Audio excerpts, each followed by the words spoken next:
first case on our docket this morning is 21-50642, United States of America versus Campos, is it Ayala?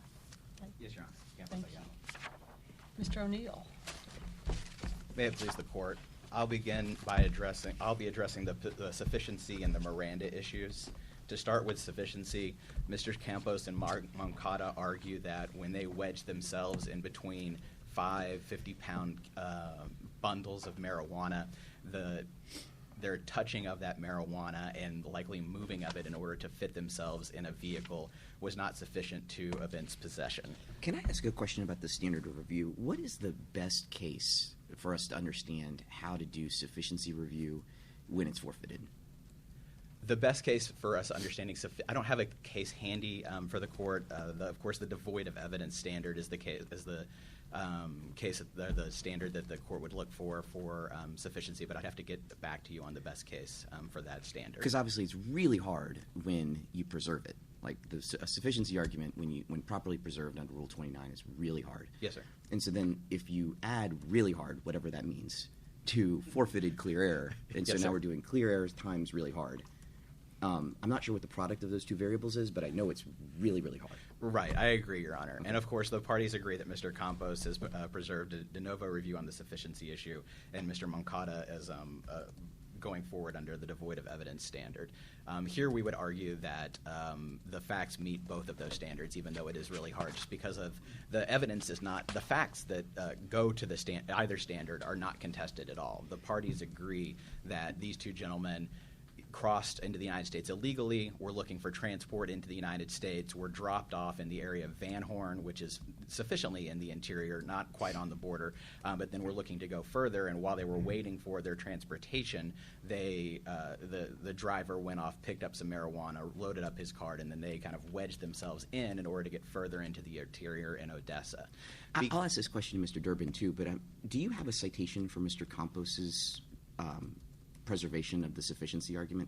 Because I understand the government agrees with you on that, but we also have precedent that says the government can't waive or forfeit or agree to the standard of review. We have to determine it ourselves, and I can't find a citation in the trial transcript for where Mr. Campos preserved his sufficiency argument. So Mr. Campos made the initial Rule 29 motion, and then he didn't put on any additional evidence. Mm-hmm. So I think you're referring to, there's not an instance where Mr. Campos renewed his Rule 29 motion, and that's accurate. But it was Moncada's attorney who called a witness to testify briefly on the meaning of possession in Spanish, and then neither of them mentioned the Rule 29 motion again. So that's accurate. And is that not fatal? Obviously, you have to renew it in order to preserve it. My argument is that because Mr. Campos didn't put on any evidence, he was not required to renew it. But going back to possession, this court and it's difficult to find a good case that fits this fact pattern in which the court talks about possession. But the court's recent opinion in Smith gives the clearest definition of possession that is, I think, helps us understand how this case works. And there, the court says that possession is about control, and that absent some indication that the defendant controlled the item, a conviction for possession is improper. Here, I think it's useful to look to an analogy that doesn't involve a controlled substance. Imagine, a farmer is driving down the road with crates of oranges in the back of his truck. He sees some stranded motorists who are trying to hitchhike. He says, "Go ahead and get back in the truck." The motorist the motorist who load up in the bed of the truck, rearrange the crates of oranges so that they can sit down to make room for their legs or to find a place to sit on, and then proceed on into the next town.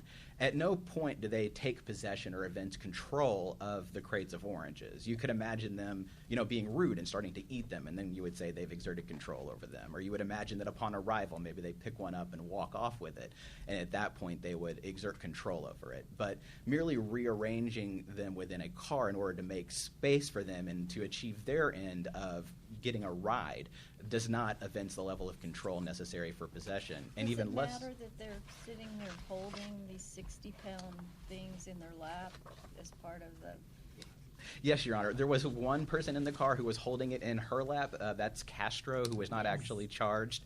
But no, my argument for Castro, if she had been charged, would be the same. That, her putting it in her lap was, She's got her kid, and she's got the 60-pound thing, and it's just pitiful. The video is pitiful. Yes, Your Honor. Anyway, No- so you don't think it matters whether you're holding the oranges or the marijuana in your lap? Holding it would certainly make it look more like possession. And What about this one? Who's this with the, he's literally sitting on two huge bales. Right, and our argument is that the extent of their contact is not with the substance is not what determines possession. And some of them were kind of under it probably at some point because it was presumably things jostled around while they were driving. But they at no point have any desire to control or hold this substance. And in fact, if they'd have gotten out of the car and taken it with them, that would be driver would have been after them in a second because that wasn't their marijuana to be taken, because they didn't actually control it in that way. Exactly, and that was my next point on an orange analogy. You'd imagine that if somebody tried to walk off with the guy's oranges, he would say, "Those are my oranges." And what the court says in Smith is that the question of possession is about being the master of the item, and yes, these our clients would have been in, I think, substantial danger if they tried to, exert the level of control. But that was to the jury. I mean, the jury certainly could have said these are just kind of bystanders who happen to be in the wrong place, but it didn't. That's correct, Your Honor. Why do you think they saw it differently about control and possession?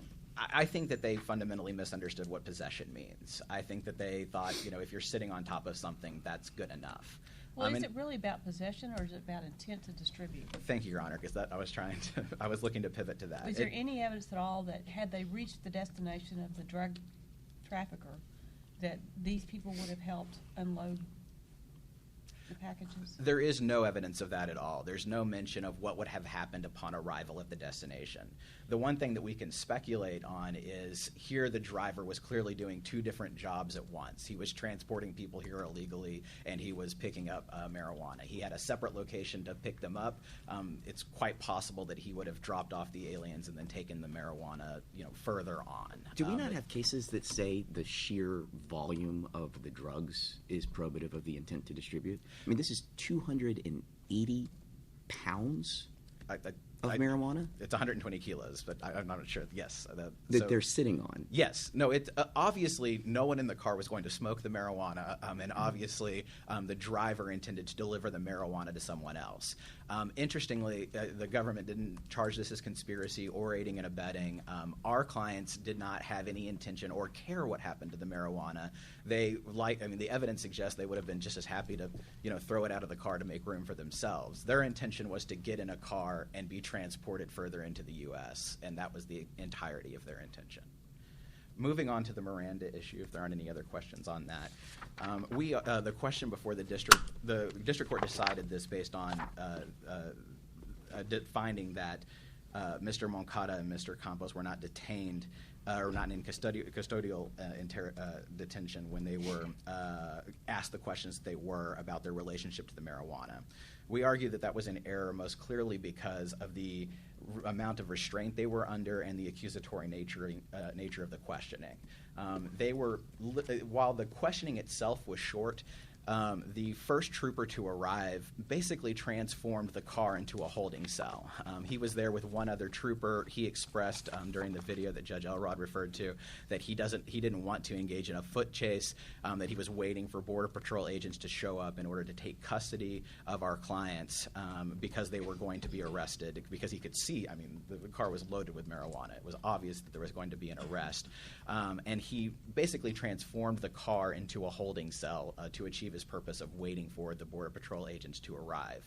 Then when the Border Patrol agents did get there, they first took the driver and put him in a transport van, so it was clear that person was being arrested. Then they took the front seat passenger and her child and also put them in the transport van, and that's where Mr. Moncada and Campos were headed when the questioning began. The first questioning, Agent Ramos positions himself in the one open door to stop any exit and ask them, do you know what you're sitting on, confirms that they know it's marijuana. When Border Patrol normally takes custody of someone that they believe has just crossed illegally, what kind of custody is that? When I would say that that's an arrest. What they normally do is they walk up to somebody and say, are you a U.S. citizen? If the person says no, or if they have other reason to think that they aren't a U.S. citizen, or if the person says, they arrest that person, and that would be an arrest. I thought it was called some other detention. I thought we've had some technical cases, and it's called something else. I'll have to look into that. When they take detention of a person crossing. I don't know if. I don't have that readily in mind, Your Honor. So the only thing that they said is that that's marijuana, and I just helped. So are these? Does this matter? I think the statement that I helped does matter, and the statement that it's marijuana goes to their knowledge. But it was abundantly clear. I agree, but so the statements of their relationship to the marijuana, I think, did matter and were relied on by the government repeatedly in the opening and closing arguments. But I helped, and I thought they meant I helped move the. That's clear. Barrel, I mean, the bail or whatever it's called. Yes, Your Honor. So they're asked these sort of questions that assume a premise that is what makes them guilty. They're asked, I think, why did you cross that marijuana? And they said, I didn't cross, I helped. And obviously, we think that once the whole story of their degree of the relationship to the marijuana didn't amount to a confession is our argument, but the government did repeatedly say that they should be found guilty because they helped, and the jury believed that argument. Yeah, but this is not a case where it's multiple versions and people are saying people are lying. This is a kind of unique case when the government's not saying your people are in on some kind of mastermind deal and they've been dealing with the dealer. They say, no, you're just the people in the car. Right. So I don't know that the Miranda matters. I think it just matters to the extent that the government to the jury was arguing these people possessed it, they're touching it, and their claim that they helped in some way is sufficient to show that they possessed it. And so I think our statement that I helped ended up hurting us in front of the jury. Thank you. Thank you. Mr. Lynch?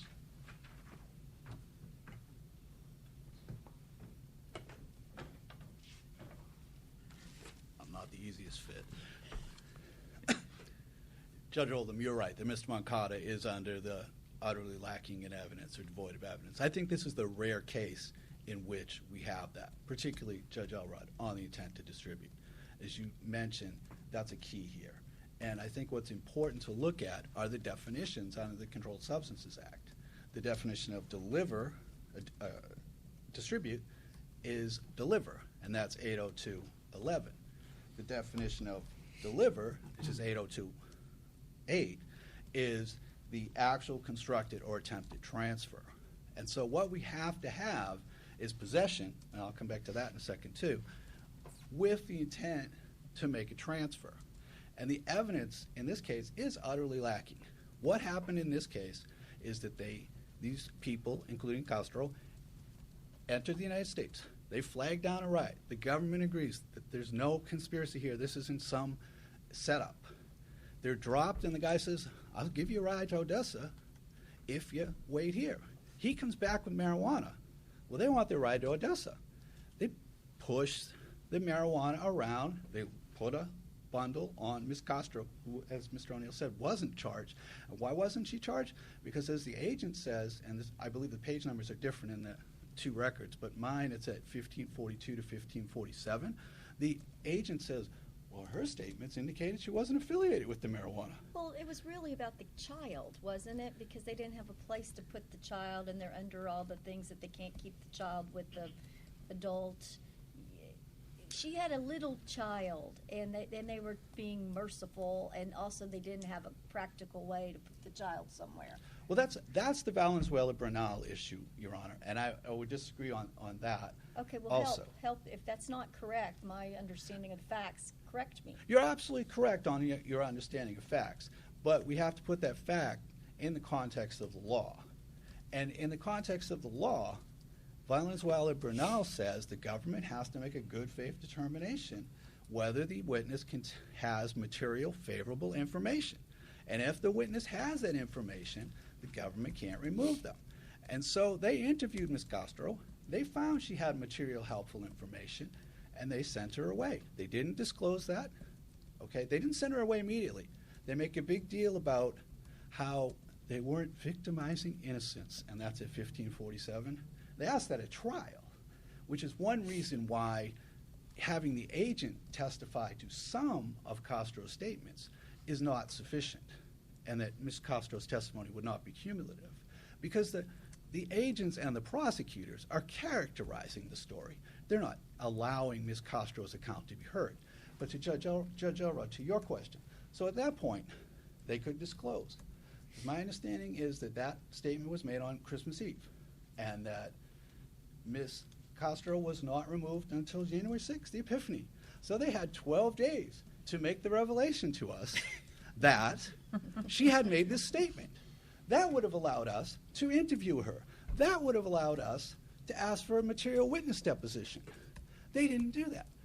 They kept that information from us, and then they deported her. And then, in the usual pile, well, now these days it's disc, of discovery, All right. we see exactly that statement. What do you think she would have said, and why do you think it that's different from what the government concedes? Well, I think there are a couple of things that we see.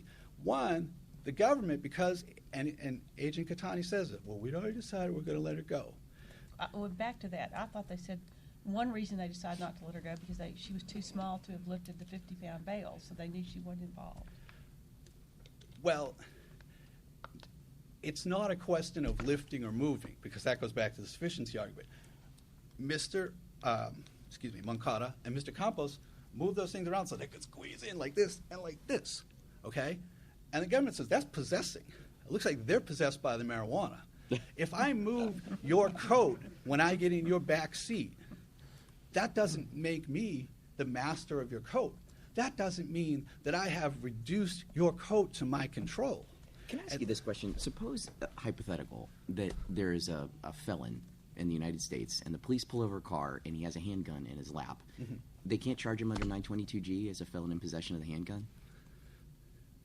That, I think... What if he's buried under 285 pounds of handguns? Right? I mean... That would be... But there you have knowing possession. So perhaps, Your Honor... Well, there's no doubt they knew. There's no doubt they knew. I absolutely... Yeah, okay. No, we're not disputing that.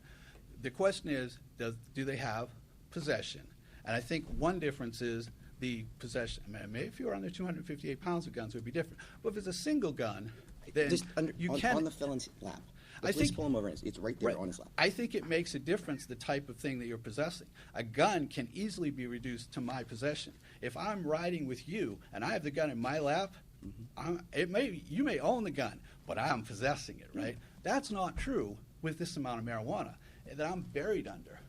I don't have the right to direct the driver. I don't have the right to take that marijuana out of the car.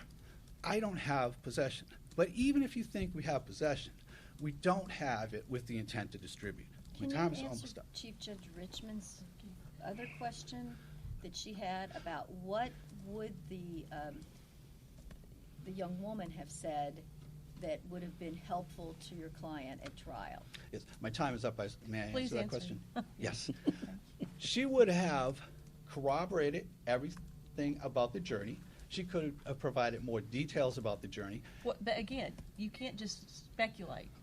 What would she have said, and how do you know what Well, she we would have know that she corroborated the details of the journey. We know that she was present when the marijuana came back. We know, and again, if you look at 1542 to 1547, that the government didn't ask questions about what she did.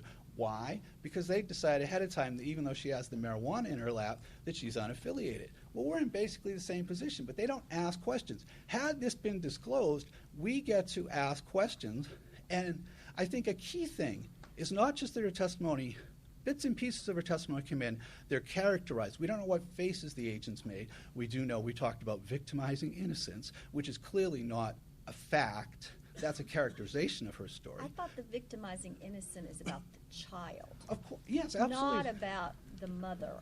And so I guess I want to know, do they say that she's unaffiliated, but the two gentlemen, your clients, were affiliated? Or did they say she is exactly similarly situated to them? What did the government argue that she was unaffiliated, but your clients were affiliated? I don't take that to be what the government. I thought they argued that she's the same as them, but they just let her go. The Agent Katani's testimony was that they decided she was unaffiliated. Why? Because she didn't rearrange the marijuana. Well, she's sitting under a bundle of marijuana. Unaffiliated versus them who are affiliated. And they're affiliated because they're under the marijuana. Is that what? Just like her. Where is that? It's at 1542 to 1547 in my record in Agent Katani's testimony. And I'm sorry, Chief. No, I want to know that. 1542 to 1547, they say they're Yes. affiliated, but she's unaffiliated. yes, in the But I Moncada thought record. because I thought they had agreed all along that she was exactly similarly situated to the other people, but they just let her go because of convenience, etc. No, they make that that's the testimony, and that testimony, if she's there, then we can hear, the jury can hear her story, observe her expressions without the characterizations and the decisions of the government in presenting its version of her testimony. Did y'all It's a different cross story. the government to say, no, isn't she exactly, she got picked up exactly with them, they're exactly similarly unaffiliated? Did you cross with We that? did cross, but in this case, and particularly because, as the court has repeatedly recognized, and the Supreme Court has recognized it too in California versus Green, among other cases, that it's important for the jury to be able to evaluate the witness physically and to evaluate expressions, to evaluate tones.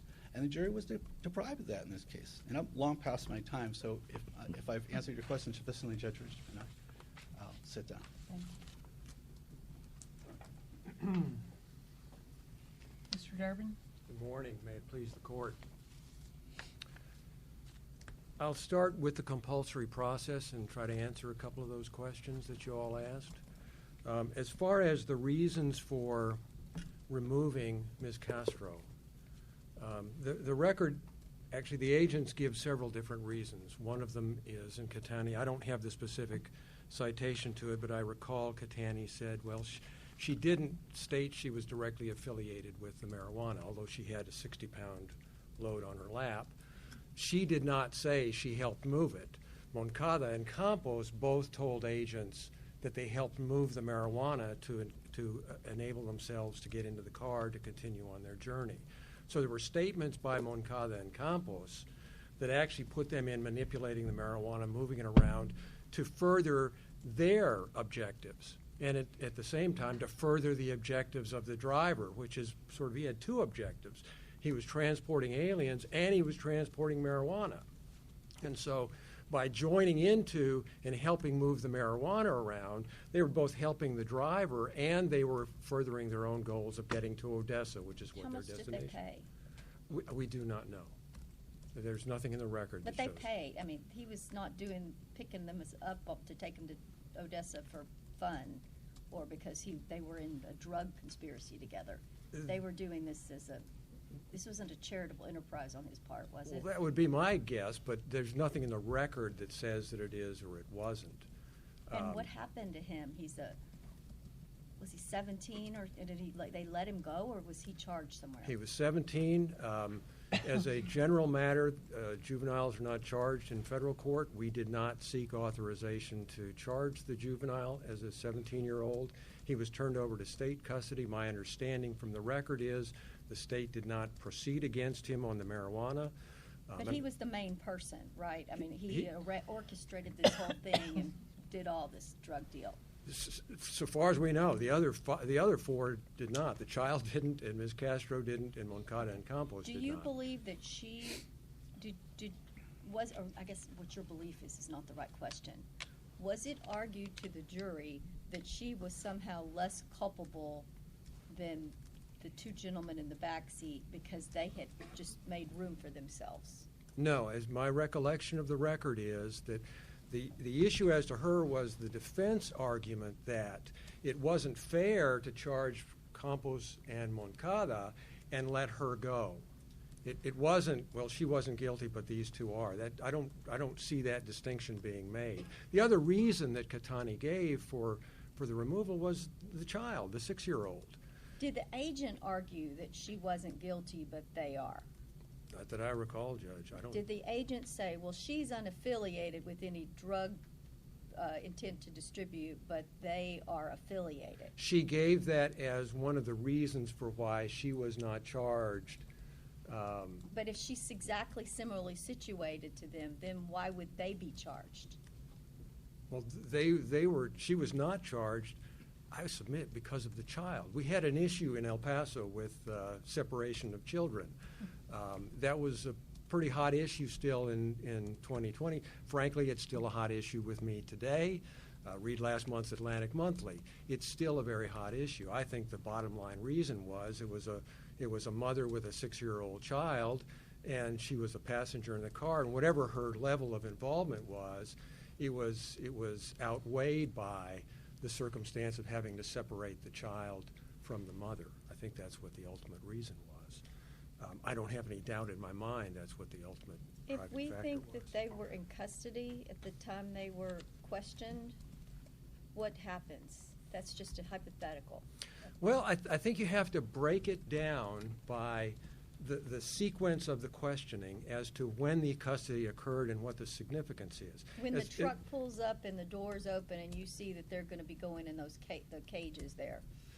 You know, that's not clear to me. I've watched the video several times, and it's not clear to me what moment that occurred, because... Well, what difference does it make if when the Border Patrol took them into custody, that was custody, like criminal-type custody, detention, because they were detained to be turned over to Border Patrol. So it's like a continuum, the same thing. It's the same detention from the get-go. But for Miranda purposes, the custody did not begin when the car was pulled over. The custody did not begin when the Trooper Foster, said, basically, they're waiting for Border Patrol, stay in the car. They were detained then, waiting for Border Patrol. Well, would they have been more or less detained if they had been taken out of the car? They were detained, period. Once you see 50-pound bales of marijuana in the car, those guys were detained. Well, they were detained, but they were not in custody for purposes of marijuana. Well, only because they had nowhere to put them. They were detained on the side of the road. They were detained in the car until Border Patrol got there and could physically put them somewhere. Well, they were detained, but that's not the same as custody for purposes of Miranda. And, I mean, this court has considered a number of cases that involve traffic stops where there is a detention while they're awaiting a drug-sniffing dog to come. Don't get me down that road. Well, I understand, Judge, and I've read very closely your dissent in Coulter, and I don't necessarily disagree with you on the facts of Coulter, but those aren't the facts here. Well, assuming arguendo that we disagree with you and believe that they were detained when they were told, don't get out of the car, you must stay here, and we're going to ask you some questions now while we're waiting for the next step. Assuming that is whether you think if it's a hypothetical or whether you think it's Sure. what happened here, what result about the Miranda? Does that require reversal here? As to Moncada, it makes no difference, I submit, because Moncada's incriminating, he had two incriminating statements. One was the response to Border Patrol Agent Ramos's initial question when he first looked in the door of the car and said, do you all know what you're sitting on? Marijuana? And I believe Moncada nodded and Campos said yes. The guy with the boots hanging over the back of the back seat, I think that's Campos. I think Moncada is the one who's being frisked. He's the younger of the two. But Moncada's more incriminating statement where he said, I helped move the stuff so we could get back into the car, that was during a subsequent interview where he was Mirandized. He was in custody, and that was an interview by Catani that was also attended by Agent Javier Bustamante. So as far as Moncada is concerned, you exclude his acknowledgement that he knew it was marijuana. You've got a totally separate statement where he acknowledges the nature of his participation. As far as Campos is concerned, his statements came in the car and just after he got out of the car. So if you find that he was in custody well, then I don't see any way around saying that those were uncautioned statements. And then what result in this case? Well, If he was in custody and he made these statements and they could have affected the verdict, then what result in the case? then I think it goes back for retrial. Really? I think that's what happens. I mean, Well- I can't tell you that the evidence was harmless. Mr. Durbin, I appreciate you answering the hypothetical. I'm curious how many Fifth Circuit and Supreme Court cases we would have to overturn to find a Miranda violation on these facts. I mean, we have, I don't know how many cases we have where people are in handcuffs. We have people detained, and we had a case where there's 17 to 19 officers surrounding Yes. the home. Right, and Ortiz, and So, do you have any sense of like how many of those we'd have to get rid of to find a Miranda violation? well, I can name at least two of them off the top of my head, is Wright and Ortiz. Mm. I mean, I agree with you, Judge Oldham, and that's what I'm saying. I don't think that the custody arose until, and that question wasn't answered by the district court, because the district court wasn't called upon to answer when did they go into custody. The question was, at the time the statements were made at the roadside, were they in custody for purposes of Miranda? And the district court found no. And if you look at the 5 factors that this court has looked at, and that Judge Richman, you analyzed very closely in the Coulter case, I mean, those factors, as I see them, I mean, they come out for a conclusion that there was no custody at that time. The questioning was brief. They were held for 25 minutes for Border Patrol to come. But they're in the middle of nowhere. This is a stop at mile marker 155 When the on Border I-10. Patrol did actually take them into custody, where did they take him and why? Well, after the marijuana was unloaded, after they got everybody out of the car and they put them in the van, my understanding is, and there's not a lot of testimony about this on the record, but my understanding is, based, I think, on comments by the district court, inside the van, then they made determinations as to their lawful status, because that was what Border Patrol's concern was. Then they took them to the Border Patrol station and processed them. So, I mean, hypothetically, I mean, my guess would be, at some point when they're in that transport van in front of that car, they enter into custody for purposes of Miranda, because Border Patrol has made a determination that they're not in the country lawfully, and there is at least a misdemeanor violation. Whether or not they have sufficient involvement in the marijuana yet, I don't think Border Patrol was making that determination at this point. Border Patrol's interest was immigration at that point. Okay, can I just double check? It is while Agent Ramos was walking Campos to the transport vehicle Yes. that Ramos asked the second time, Yes. why did you cross so it's not just while they're sitting in the car. Yes. That is, And it's the key, the money quote, I didn't, Absolutely. I just helped, happens when he's walking him to the transport vehicle. Ab- Do you admit that? Is that I correct? don't only admit it, Judge, that is absolutely right. Okay. I mean, that's the way I read the record. There are three pertinent questions to Campos. The first one, Campos answers in the negative. Well, the first one is, do you know you're sitting on marijuana? The answer is yes. Then when he's out of the car, when he's taken out of the car while he's being frisked, he's asked again, why did you cross the marijuana? That's the first time it was asked. And Campos says, or I didn't. He answers in the negative. And then moments later, I don't know if it's a full minute, I don't know if it's certainly not more than 2 or 3 minutes, while he's still doing the frisk, he says, why did you cross the marijuana? And Campos responded, and this is while I think they're walking around the car and headed toward the van. They're not there yet, but they're headed toward the van. And at that point, Campos says, I didn't cross it, I just helped. And that's the most important that's an statement important of them all. That is an important, yeah, that's correct, Judge. That is the Okay, most so important statement. why would those questions that you answered for Judge Oldham, that you said that the 2 cases would have to be overruled, would those cases have to be overruled to say that as you're putting someone in a transport vehicle, that you're not in cut? Would those cases have to be reversed at that point? I don't know they'd have to be overruled or reversed. Why isn't that in custody at that point when you've removed and you're putting you in the vehicle you're taking them away in? Well, because does that arise to the level of formal arrest? And are those circumstances Do that they have were... a chance to do something else at the time? Well, they didn't have a chance to do anything else at the time because they were in the middle of nowhere. No, The they weren't- driver... They weren't weren't gonna- free to walk away. They Well, were the- not free to leave the scene. Well, they couldn't have walked away from that scene from the minute that the car was stopped and the driver was taken And why out. is that? Because they're in the middle of nowhere. They've It's- been in the middle of nowhere, presumably for days, to cross illegally. Could they have walked away or not?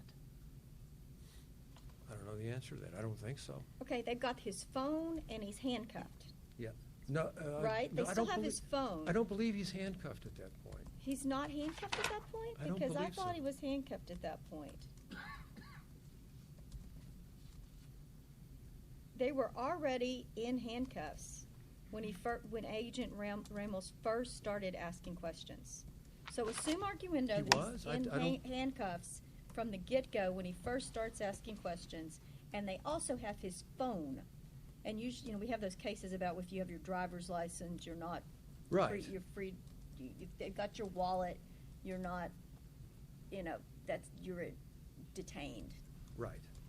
And there's no question they were detained. There's no question that they were detained. The question is whether or not that detention rose to the level of the restraints of a formal arrest. And I submit at the time the agents were still trying to determine what their nationality was and what their status was in the United States. Then why would they ask him, why did you bring the marijuana across the border?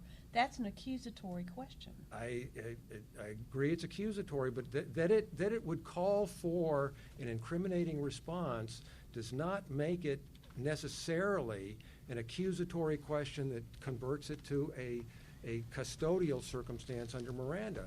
I mean, Ortiz and Wright, all of those questions that were asked where the court both times found that there was no custody, all of those were asking for incriminating information. And in Ortiz, the suspect was taken to a vehicle. In Ortiz, he was taken to a vehicle, he was alone In in the car with Berkmer. 2 officers, and he was asked repeatedly questions about the purchase and the location of the rifles. Mm-hmm. And in Wright, he was in a bedroom alone with 2 other officers. Not a public place, that's an important factor. But Not a not public- handcuffed, they didn't have his wallet or phone. Well, they had him in the room by I'm himself. just saying, there's other factors. There that- are those factors, but then if you look at the nature and the circumstances of Ramos's interview, he is very professional, he's very calm, there's nothing threatening, he's not threatening, he's not aggressive. I was going to say, I was stunned that you so readily admitted, if that's true, a new trial, because we do have cases that say just because there's a Miranda violation does not mean that you have to get a new trial. I mean, I just wrote on that not recently. Well, Not I very mean, long ago. yeah, I don't know, Judge, that we argued the harmlessness of the statement. I'm assuming from your question that you're finding there's a Miranda violation, and therefore that statement was not properly admitted. If we're getting to the question of whether or not the statement was nonetheless voluntary, well, I think on the record the statement was voluntary. It was a voluntary statement under the circumstances, given the demeanor of Agent Ramos, given the overall circumstances where they were on the side of the road. There might have been a technical Miranda violation, positing the facts hypothetically. I don't think at that point, while they're walking to the van, that at that point he's in custody. I don't think he was formally arrested and put in custody until they were inside the van, because they were getting these people together while they were doing this initial investigation of the stop. And that didn't really come to an end until they got those people in the van and were preparing to take them to the Border Patrol station. At that point, they were under arrest. Although the record isn't particularly well developed on that point. Can we move to intent to distribute? Yes. As far as the sufficiency is concerned, first of all, with respect to Judge Oldham's standard of review question, we cited United States versus Delgado in our brief, 672 F. 3rd 320. It's an en banc case from 2012. And the circumstances were that Campos-Ayala made a motion for judgment of acquittal at the conclusion of the government's case. When the government rested, that's a record of appeal 676 and 77. Then Moncada put on testimony of a language expert who Campos relied on, and Moncada didn't even argue about it. It didn't have anything to do with Moncada's statement. But anyway, at the close of all the case, when the jury goes out, record at 7:53, there is no renewed motion for Moncada's, which he needs to do to preserve it after having put on evidence. With respect to the sufficiency of evidence, I think that the record establishes that they knowingly possessed the marijuana. I'm so sorry. I don't mean to. I want to hear the answer to the Chief's question, too. I'm getting to that, yes. But as to Campos, is the government's position that Campos did not need to renew because he did not put on? Correct. And does Delgado hold that?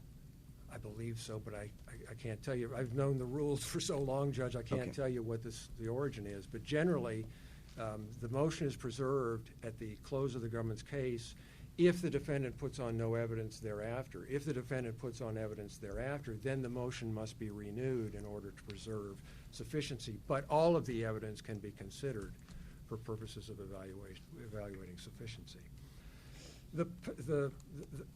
I think that the issue is the evidence, the statements by Moncada and Campos that they were helping, as I said earlier, is that they were joining into the driver's enterprise to transport the marijuana, and the purpose of it was to distribute it. And they were in a circumstance, they weren't possessing it to keep it themselves. So the only thing that follows from that is they were possessing it so that it would be distributed. They may not have been distributing themselves, but the intent was for the marijuana to be distributed. And so they had joined into his marijuana enterprise when they... Well, that's... All right. Go ahead. Go ahead. When they made the decision to move the marijuana to get in the car so they could continue on their journey. They joined into the double purpose that the driver was engaged in. It's sort of circular to me, because unless you have evidence, to me at least, that when the driver got to his destination, they were going to help him unload the marijuana, as that was kind of part of the deal. He could have let them off before he ever got to his location, and the only reason they helped him move the marijuana was so they would have room to get to where they were going. I mean, it seems to me there are key pieces of evidence lacking. And they relinquished the possession back to him. Whatever the nature of their possession of it, whenever they were going to get out, whether before or after the marijuana was... Well, they couldn't have, as Judge Elrod pointed out, they didn't really have possession. They couldn't have hauled it away when they moved it around. He would have shot him, I'm sure. Well, they couldn't haul away 250 pounds of guns sitting in the lap either, but there's still possession. The possession... Intent to distribute is different from possession. I agree it is, but their intent to distribute was to relinquish it to wherever its destination was. We don't know that. They may have intended to get off at some point before hit the driver's final destination. At which point they surrender and relinquish their possessions, which means that it's to... They didn't have possession. They were just passengers in the car. Well, actually, they exercised some dominion and control over it because they moved it around so that they could get into the car. I think that's possession. I think that's adequate. You keep saying possession equals intent to distribute, and I don't see it that way. So, is it just because they're trying to keep from getting squished by it makes them intend to distribute it? I'm just trying to... I understand, Judge. This is a very... My time is up, but this is an unusual fact situation. I've not encountered this one. It's extremely unusual. It is. Perplexing. It is. It's charged this way. And so, I mean, if you find they possessed it, then the question is, did they possess it for themselves or did they possess it so that it would be delivered to somebody else? And you can infer from the quantity that they weren't possessing it for themselves. They may have possessed it for a personal reason, that is, so they could make room for themselves in the car, but they did so to further the driver's own.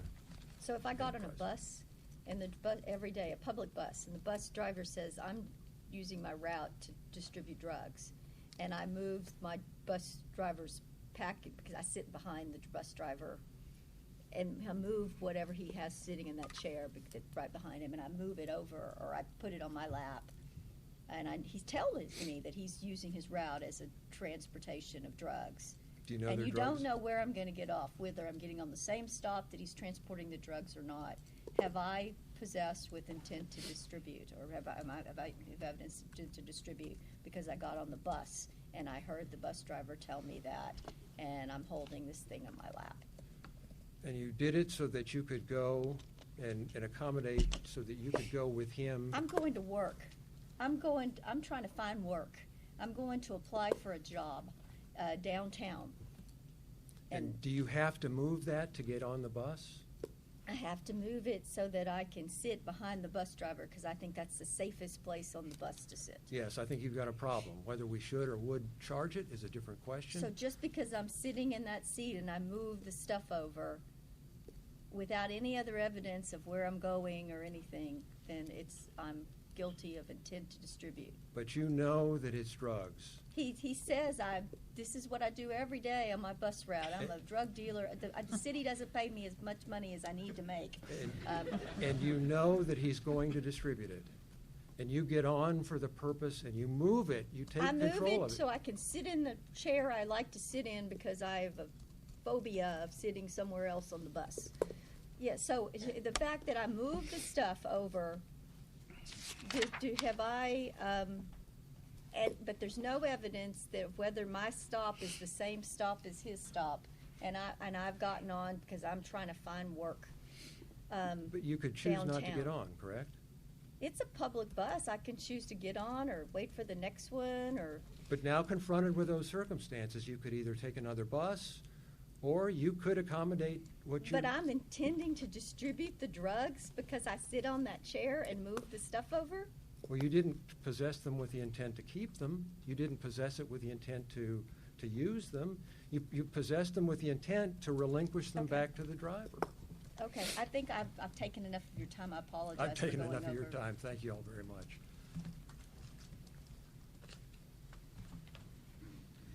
To go back to the Miranda issue, I wanted to clear up something that came up. Judge Elrod, they were not actually handcuffed. They weren't.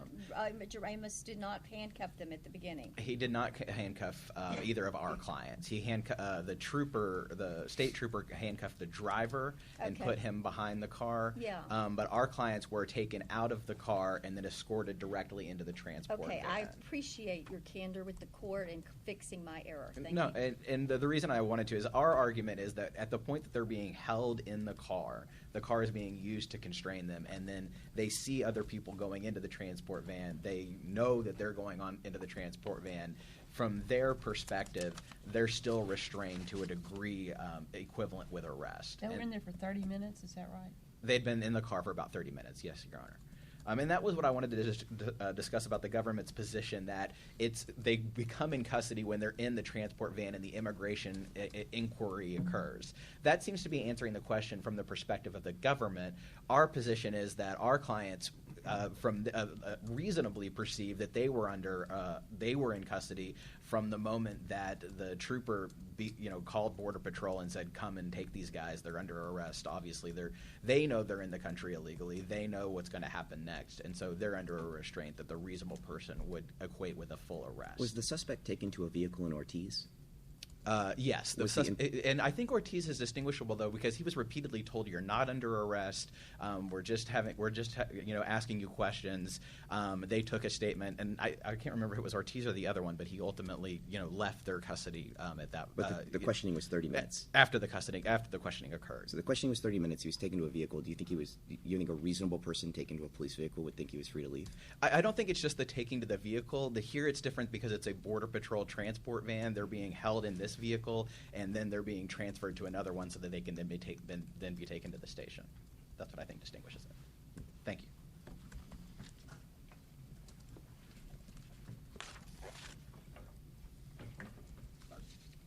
That's my fault.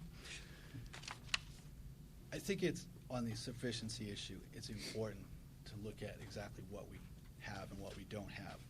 When my friend was answering questions, Judge Elrod asked about, is there evidence of payment? There's nothing in the record about that. The decision's made on the record. He said, I guess. Judge Elrod asked another question. He said, so far as we know, which is not at all, because it's not in the record. He couldn't cite to it. The defense argument was not, oh, Castro got better treatment. The defense argument was They didn't prove possession with intent to distribute. The evidence is not there. There's no possession, there's no intent to distribute. Judge Oldham, you asked at the beginning, because I, unfortunately, am under, because the motion wasn't renewed by trial counsel, that standard. What's the product of that standard, given how tough the normal standard is? Well, the product is a very small set, but this case is in that set. The evidence is utterly lacking of intent to distribute, and I think it's utterly lacking of possession. So I ask that you reverse. And I appreciate your candor on that too. Do we have a case that's done that has reversed for sufficiency where it's not preserved? Or I should say reversed for insufficiency where the argument's not preserved? I honestly don't know off the top of my head. I'd be happy to submit a supplemental letter if the court would like me to do that.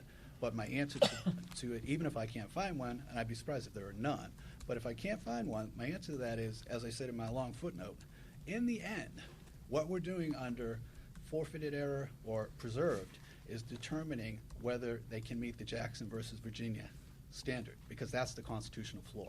They didn't do it in this case, and we would ask that you reverse.